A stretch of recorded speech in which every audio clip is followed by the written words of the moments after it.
ਆਨੰਦ ਜੀ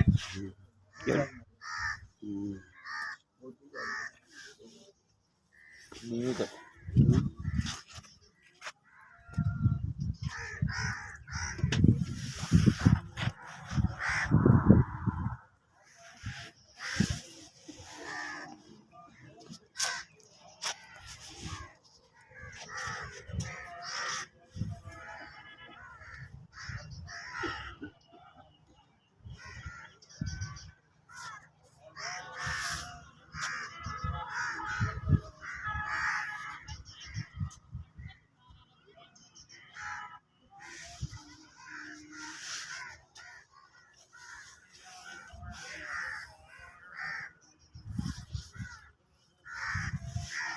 नहीं जाने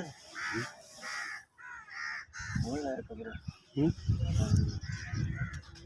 तो सही है।